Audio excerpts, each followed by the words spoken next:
오늘은 창세기 여행 12번째 시간입니다. 아브라함 믿음의 무대에 서다 라는 제목으로 우리 함께 은혜를 나누겠습니다. 창세기 1장에서 11장까지 이야기를 모세 오경의 서론, 토라의 서론이라고 합니다.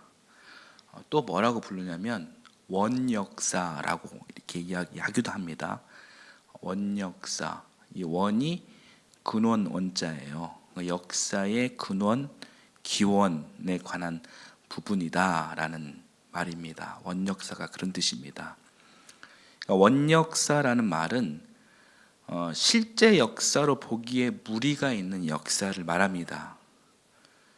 그러나 실제 역사다 아니다를 말하기 전에 이 이야기는 굉장히 중요합니다. 왜냐하면 정신적인, 영적인 뿌리가 되기 때문이에요.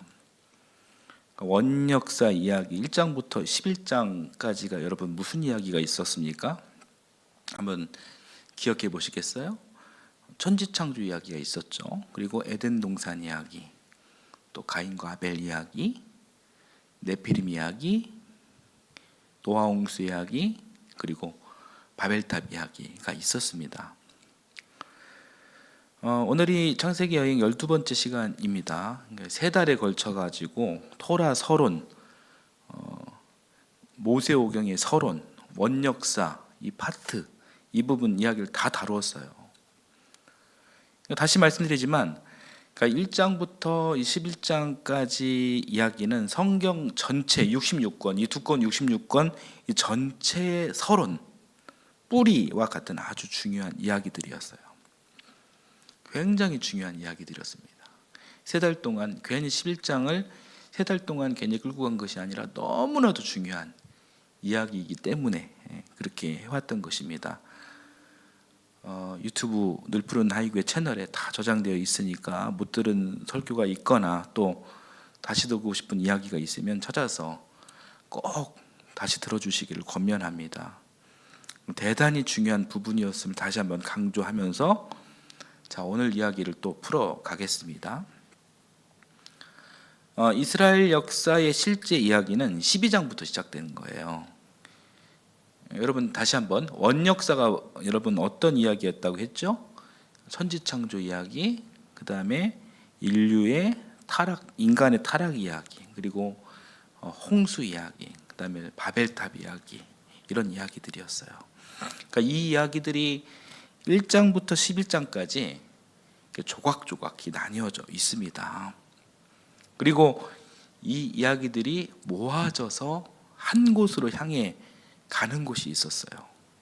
그러니까 어디로 가냐면은 인류의 실제 역사의 현장으로 향하고 있는 거예요. 실제 역사의 시작점이 누구냐면 우리가 잘 아는 오늘 말씀의 주인공 아브라함이에요. 그래서 이 모세오경의 서론, 토라의 서론, 원역사 이야기는 결국 이 아브라함을 부르는 것으로 모아지게 되는 것입니다.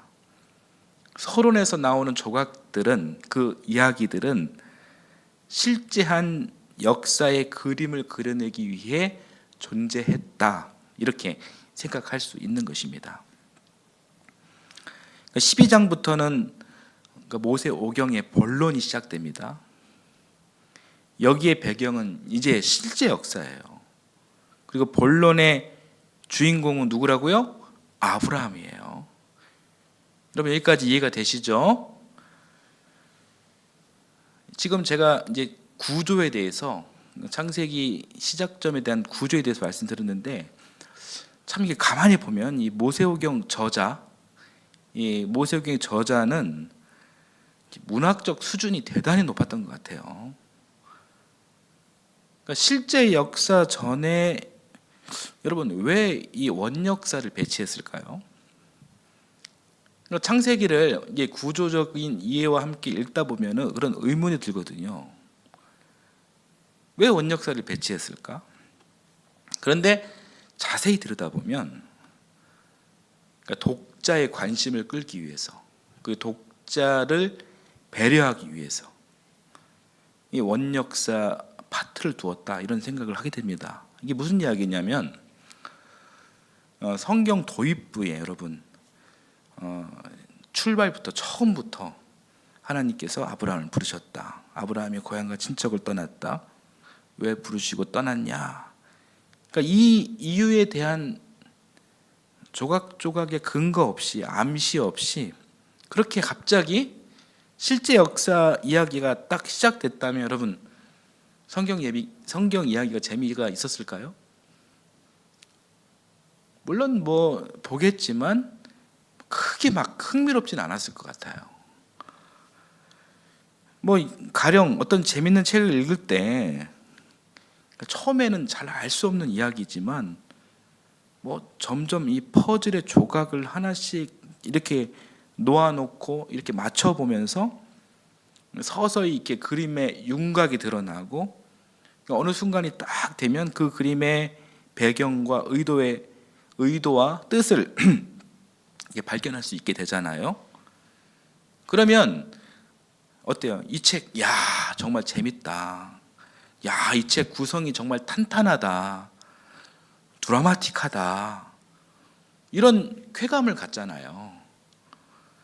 그런 것처럼 원역사 파트가 바로 그런 느낌이었던 것 같아요. 그러니까 아브라함을 부르시기 전, 떠나보내시기 전, 서론에서 그 부름과 그리고 떠남의 뜻을 발견할 수 있는 조각조각을 만들어 놨습니다. 그 조각조각을 하나씩 잘 맞춰보고 또 잘 살펴보니 굉장히 드라마틱한 그런 배경과 뜻이 드러나는 것이죠. 저는 그런 느낌을 받았어요. 이 성경 그래서 정말 위대한 책이다. 이 문학적 수준이 정말 대단히 높은 책이다. 그런 생각을 하게 됐습니다. 제 얘기 들어보니까 그런 것 같죠? 여러분 이미 지난 시간에 다 다룬 이야기지만 여러분 그 조각들을 한번 빠르게 한번 간략하게 제가 정리를 해볼게요. 여러분도 한번 회상해 보십시오. 창세기 1장에는 여러분 어떤 이야기가 있었죠? 엄청 큰 우주적인 드라마가 있었습니다. 창세기 1장 1절 태초에 하나님이 천지를 창조하셨다. 시간과 공간을 만드심으로 생명과 삶의 역사를 시작하셨습니다. 본격적으로 역사 안에 들어오셔서 하나님의 부름, 그다음 피조물과의 만남, 사건이 시작되었습니다. 여러분 맨 처음 창조된 세계는 어떤 세상이었습니까? 히브리어로 토부라고 했죠. 토부는 아름답고 선한 세상입니다. 하나님의 시선으로 세상이 만들어졌으니 1.1획 어긋나거나 악한 것이 없어요. 완벽합니다. 하나님과 사람은 완전한 사랑을 이루고 있고 동거동락 동역하면서 또 사람은 하나님에게 딱 붙어 있어서 이 세상도 사람도 악하거나 잘못되지 않았습니다. 처음의 세상엔 그랬습니다. 그러나 어떤 사건에 의해서 이 창조주와 피조물의 관계가 흔들리기 시작합니다. 여러분 그 사건이 무엇이었죠? 네, 선악과를 따먹은 사건이었습니다. 이 사건의 본질은 이게 창조주와 피조물의 경계가 무너졌다는 거였어요. 이것은 곧 죄의 등장을 의미했죠. 아담과 하와는 선악과를 따먹고 눈이 밝아졌습니다. 여기서 눈이 밝아졌다는 이야기는 갑자기 눈먼 소경이 눈을 떴다 이런 것이 아니에요.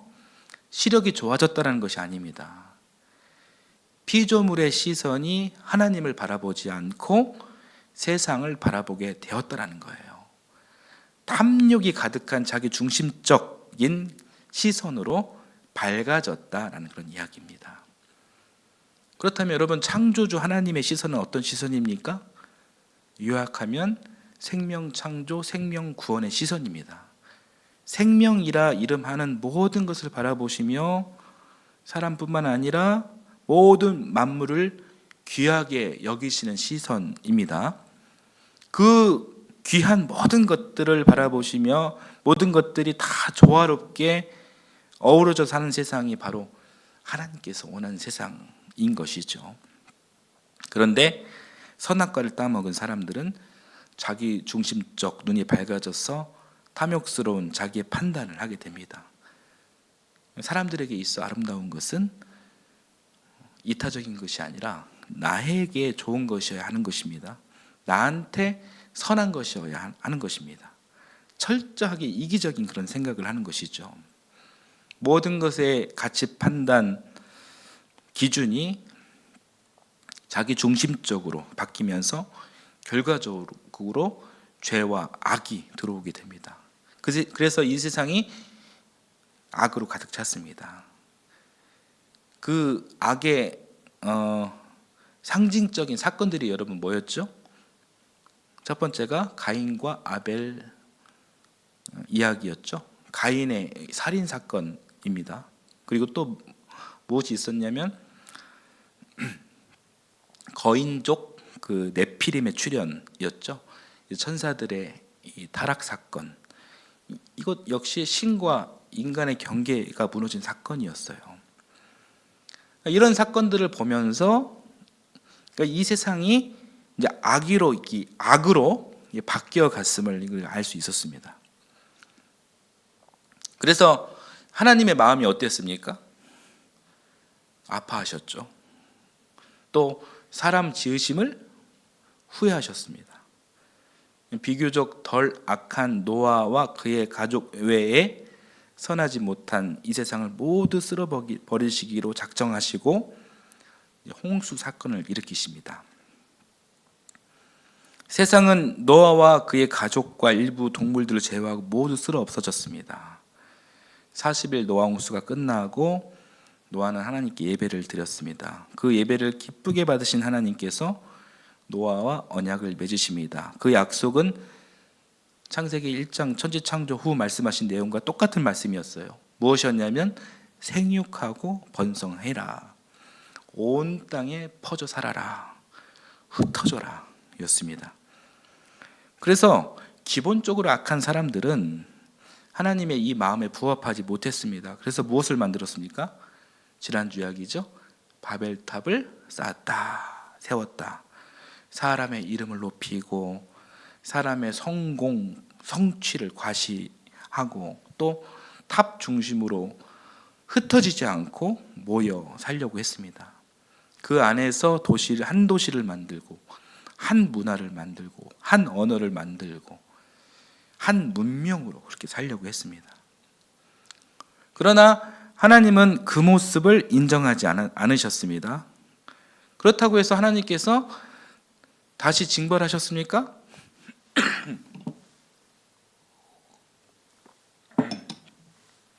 징벌하지 않으셨습니다. 그러니까 이미 무지개를 주시면서 다시는 징벌하지 않으시겠다 이렇게 약속하셨기 때문이죠. 자비와 긍휼의 마음으로 사랑하시고 언어를 흩으심으로 뿔뿔이 이 사람들이 흩어지게 하셨습니다. 하나님의 창조 원리인 이 생육과 번성의 다양성을 이 세상에서 이루시기 위해 그렇게 하신 것입니다. 자, 여기까지가 이제 지난주 나눴던 1장부터 11장까지의 이야기입니다.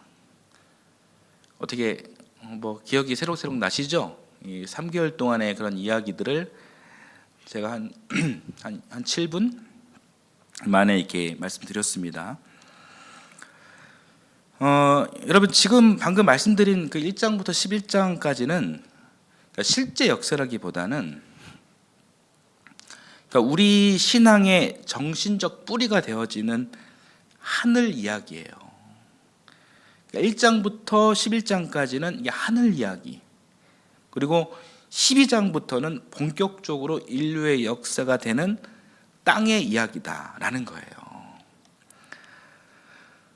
땅의 이야기는 아브라함을 등장시키면서 시작합니다.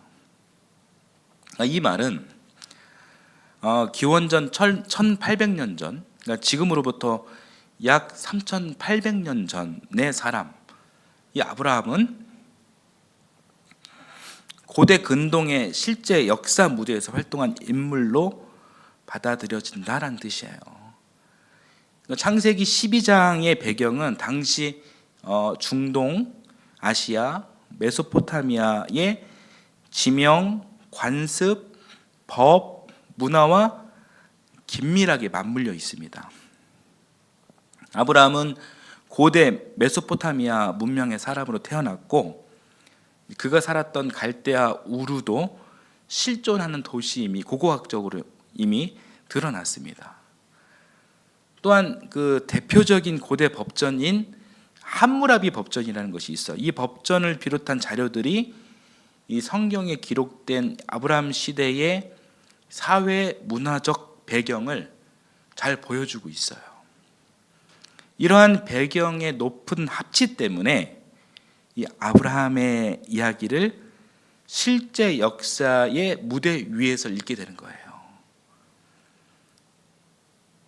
그 이전의 역사는 실제 역사로 확정하기는 어렵지만 그러나 창조신앙의 전통으로 봤을 때 우리는 창세기 1장부터 11장을 매우 중요하게 봅니다. 그 창조 이야기는 우리 기독교 신앙의 기본적 바탕이 되는 매우 값진 이야기들이에요. 이렇게 이해하시면 됩니다. 1장부터 11장 이야기는 유형의 가치를 지배하는 무형의 가치다. 여러분 이렇게 이해하시면 됩니다. 그래서 창세기 1장부터 11장까지를 성경의 서론 중에 서론, 뿌리가 되는 원역사, 하늘의 역사 이렇게 설명하고 12장부터 아브라함의 등장부터는 인류의 실제 역사, 땅의 역사 이렇게 구분하는 거예요. 여러분 제가 좀 길게 설명했는데 아시겠죠? 이 구조를 1장부터 11장을 하늘의 역사, 12장부터를 땅의 역사로 이렇게 생각해 봤을 때 그렇게 우리가 생각했을 때 오늘 본문인 그 11장과 12장은 하늘에서 땅으로 내려가는 엄청난 반전의 순간이 되는 거예요. 아마 이 창세기를 쓴 저자는 이 시간과 공간의 배경을 바꿔야 되잖아요. 이 바꾸는 일이 정말로 어려웠을 겁니다. 그런데 정말 놀라운 기법으로 이 하늘과 땅을 연결합니다.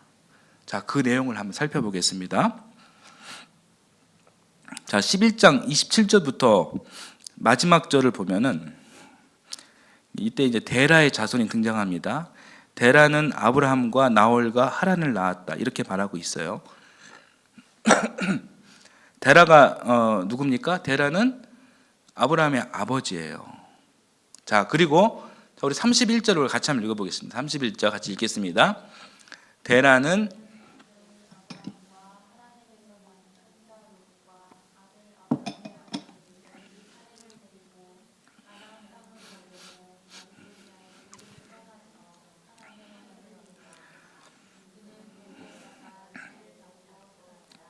네. 창세기 저자는 여러분 하늘에서 이 땅이라는 급작스러운 변화에 당황할 독자들을 아마 의식했던 것 같아요. 그래서 아브라함의 아버지 데라를 등장시키는 거예요. 그리고 바빌론 우르를 떠난 이야기까지 삽입하고 있습니다. 아브라함의 아버지 데라의 등장은 여기서 끝나요. 여러분 그 지난주 이야기인 그 바벨탑 이야기, 하나님은 바벨탑을 흩으셨다. 여러분 이 상태는 지금 그 여전히 무대를 비추는 그 조명의 스포트라이트 있죠? 이것이 지금 어디에 그 향하고 있냐면 하늘로 지금 향하고 있어요. 그런데 갑자기 이 조명이 급격하게 땅으로 이렇게 내려오면 어떨까요? 갑자기 바벨탑 이야기 하다가 이 스포트라이트가 갑자기 이 아브라함을 비추면 연결이 어떻게 될까요? 이 독자들은 분명히 이 시공의 격차가 너무나도 크기 때문에 굉장히 혼란을 겪을 수밖에 없습니다. 스포트라이트를 이 하늘에서 땅으로 향하되 천천히 내리기 위해서 아브라함의 아버지 데라가 이 바빌론을 떠나는 모습, 데라가 바빌론을 떠나는 모습, 이 모습이 이 바빌탑 사건에 흩어지는 모습이에요. 그 모습을 그려주면서 스포트라이트를 서서히 아브라함으로 비춰주는 이 문학적 기법을 이 창세기 저자가 사용한 겁니다. 굉장히 탁월했습니다. 이런 걸 보면서 이 창세기가 쓰여진 시대가 아무리 빨라도 2500년 전인데 이 저자의 문학적 수준이 참 대단한 걸 제가 느낍니다. 여하튼 간에 이 하늘에서 땅으로 떨어지는 이 반전의 순간을 아주 자연스럽게 데라의 아버지 데라를 통해 잘 서술해 주었습니다. 자, 그리고 11장 마지막 절인 32절을 보겠습니다. 32절 같이 한번 읽어보겠습니다. 데라는 205년을 살다가 하란에서 죽었다. 자, 데라의 역할은 여기서 끝이 납니다. 성경 어디에서도 이 아브라함의 아버지 데라는 등장하지 않아요. 그렇게 이제 데라는 자기 역할을 충분히 다했고 12장으로 이어지면서 드디어 이제 아브라함이 등장하는 겁니다. 자, 이제는 스포트라이트가 완전히 이제 아브라함에게 모아졌습니다. 이제부터는 여러분 땅의 역사가 시작되는 거예요. 이 대목이 여러분 창세기의 아주 중요한 문단 나눔이에요. 그러니까 하늘 역사에서 땅 역사로 옮겨지는 순간입니다. 여러분 12장을 그렇게 기억해 주시기 바랍니다. 자, 이제 원 역사, 하늘 이야기는 이제 끝났습니다. 자, 원 역사에 이어서 아브라함 이야기, 땅 이야기로 이어가도록 하겠습니다. 창세기 12장 1절에서 3절까지 다시 한번 읽어보겠습니다. 주님께서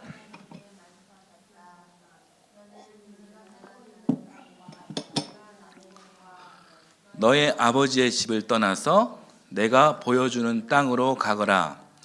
내가 너로 큰 민족이 되게 하고 너에게 복을 주어서 네가 크게 이름을 떨치게 하겠다. 너는 복의 근원이 될 것이다. 너를 축복하는 사람에게는 내가 복을 베풀고 너를 저주하는 사람에게는 내가 저주를 내릴 것이다. 땅에 사는 모든 민족이 너로 말미암아 복을 받을 것이다. 아멘. 자, 이 말씀을 요약하면은 1절 보여주세요. 1절은 뭐냐면은 떠나라예요. 떠나라. 그리고 2절은 복의 근원이 될 것이다. 그리고 3절은 땅에 사는 모든 민족이 너로 말미암아 복을 받을 것이다. 예요. 자, 여기서 한번 잠깐 생각을 해보겠습니다. 여러분, 아브라함 이야기와 바벨탑 중심으로 사는 사람 이야기의 차이점을 한번 비교해 볼게요. 자, 첫 번째 1절에서 아브라함은 떠났다. 그러나 바벨탑 사람은 뭉쳤다. 그런 차이가 있습니다.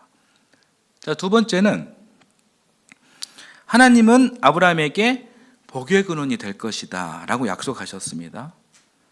하나님께서 아브라함의 이름을 높여주셨습니다. 그래서 아브라함이 오늘날 우리에게까지 믿음의 조상 이렇게 칭송받는 것이죠. 그런데 바벨탑 사람들은 그 이름을 자기네들이 스스로 알리고 높이기 위해서 부단히 노력했죠. 어떤 차이입니까? 하나님은 아브라함은 높여주셨고 바벨탑 사람들은 스스로 자신을 높였다는 그런 차이를 발견할 수가 있습니다. 그리고 세 번째는 자, 하나님은 아브라함에게는 모든 민족이 너로 말미암아 복을 받을 것이다 라는 말씀을 하셨죠. 여기에도 역시 하나님께서 복을 주셔서 민족을 이루게 하신다. 문명을 갖게 하신다. 복된 각 나라 각 족속을 이루게 하신다. 누구를 통해? 아브라함을 통해. 그런 말씀하셨습니다. 그런데 여러분, 바빌론 사람들은 어땠습니까? 자기들 힘으로 탑을 세우고 도시를 세우겠다, 그런 발상과 행동을 했다라는 것이 아브라함과 바벨론 사람들의 차이라 볼 수가 있는 것이죠.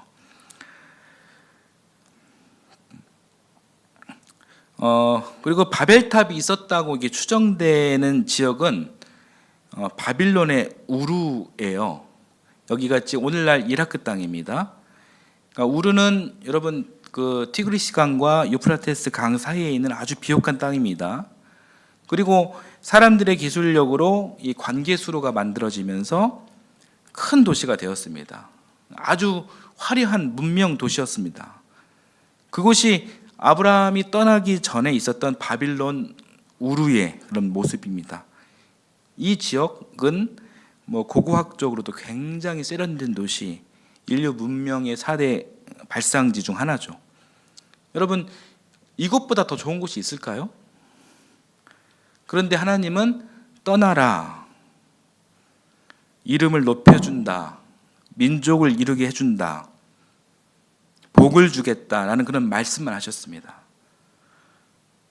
그러니까 새로 가는 곳이 정말 이 화려한 우르보다 무엇이 더 좋은지, 어떤 복이 앞으로 펼쳐질 것인지에 대한 설명이 없이 그냥 막연하게 떠나라라는 그런 말씀하신 거죠. 아브라함 입장에서는 그냥 공수표 한 장 받고 그냥 떠난 그런 상황인 것입니다. 만약 여러분이 아브라함이라면 떠나실 수 있으실까요? 저라면은 정말 쉽지 않을 것 같아요. 왜냐하면 그 길이 너무나도 막연하잖아요. 그래서 두려울 것 같습니다. 더군다나 이전에 그런 삶이 어땠습니까? 등 따숩고 편안했던, 편리했던 그런 곳이라면 더더욱 그럴 것입니다. 눈에 보이는 이 화려함과 편리함을 버리고 떠나는 일, 정착할 곳이 어디인지 알 수 없는 그런 미지의 세계로 간다라는 것이 결코 쉬운 일이 아닙니다. 이 계산기를 두드렸을 때 답이 안 나오는 그런 일을 선택한다는 것은 굉장히 어려운 일이죠. 그러나 복 주시겠다라는 그런 하나님 말씀 하나 붙들고 공수표 하나 딱 들고 아브라함은 떠났습니다. 명령을 준행했습니다.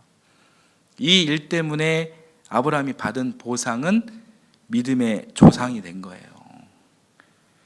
그러니까 이런 아브라함에게 하나님은 미래의 선물, 이 복이라는 선물을 주셨습니다. 복을 받았습니다. 이 부분에서도 우리가 두 가지 생각할 것이 있습니다. 복에 대해서. 첫째는 복은 하나님께서 일방적으로 주시는 것이라는 사실입니다. 여러분, 복은 하나님이 주시는 것입니다. 여러분, 이 명제를 반드시 기억해 주십시오. 이 창세기에 나오는 복에 대한 어원은 하나님이 우리의 이름을 높여주신 것, 바로 그것이고요. 하나님께서 우리가 복의 근원이 되도록 세워주시는 것입니다. 이게 바로 창세기 2장 이야기예요. 그러면 우리가 하는 것은 무엇이냐? 우리가 하는 것은 복된 사람으로서 우리는 노력하는 것이고, 착하게 사는 것이고, 성실하게 사는 것이고, 최선을 다하는 것입니다. 그러니까 이 정도로 우리가 할 수 있는 우리의 한계의 선을 그어 놓았으면 좋겠습니다. 그래야 우리가 교만하지 않고 겸손할 수가 있는 것입니다. 사람은 하나님과 경계를 넘어서면 안 됩니다. 여러분, 이것이 피조물로서의 중요한 원칙입니다. 이 원칙이 깨지면 그 즉시 교만해지고 타락합니다. 복에 대한 두 번째는, 우리말 성경은 2절에서 복의 근원 이렇게 번역을 했어요. 복에 대해서. 영어 성경에는 뭐라고 되어 있냐면 You are a blessing 이렇게 되어 있습니다. 이 말은 네가 복이다라는 말이에요. 이 말이 무슨 이야기냐면 아브라함, 네가 앞으로 복을 받을 것이다, 이게 아니고 너는 이미 존재 자체가 복이고 이미 복인 너를 통해 다른 이들도 복을 받을 것이다 라는 뜻이에요. 이 말은 순 우리말로 복덩이라는 말과 똑같습니다. 복덩이는 이미 복으로 충만한 덩어리입니다. 그러니까 이미 복을 받은 존재예요. 우리 아이들을 복덩이라고 하죠. 복덩이는 이미 복이기 때문에 앞으로 복을 많이 받거라 라는 그런 표현보다 복덩이인 너를 통해 우리 가정에 복이 넘쳐나길 소망한다. 복덩이인 너를 통해 너와 관련된 많은 이들에게도 복이 넘쳐나길 소망한다. 이런 표현이 또 잘 어울리는 것이죠. 여러분, 아브라함이 그런 복을 받은 것입니다. 이 축복이 얼마나 큰 축복입니까? 자, 12장 3절 말씀 다시 한번 봐보겠습니다. 같이 읽겠습니다. 너를 축복하는 사람에게는 내가 복을 베풀고 너를 저주하는 사람에게는 내가 저주를 내릴 것이다. 땅에 사는 모든 민족이 너로 말미암아 복을 받을 것이다. 성경에서 말하는 복이 바로 이 복덩이로서의 복입니다. 이렇게 아브라함은 엄청난 지금 축복을 받았습니다. 앞으로 여러분 전개될 족장사 이야기, 앞으로 이어질 이야기가 이제 아브라함 이야기, 이삭 이야기, 야곱 이야기, 요셉 이야기가 나올 텐데, 여러분 이 이야기를 통해 이 족장사, 우리의 조상, 믿음의 조상들이 어떤 복을 받게 됐는지 여러분 앞으로 보게 될 것입니다. 그 복은 놀랍습니다. 여러분 그 이야기에 대해서 여러분 기대해 주시길 바랍니다. 자, 오늘 말씀은 여기까지 딱 전하도록 하겠습니다. 자, 우리 기도하겠습니다. 사랑의 하나님, 아브라함의 부르심 앞에서 우리도 믿음의 자리를 선택합니다.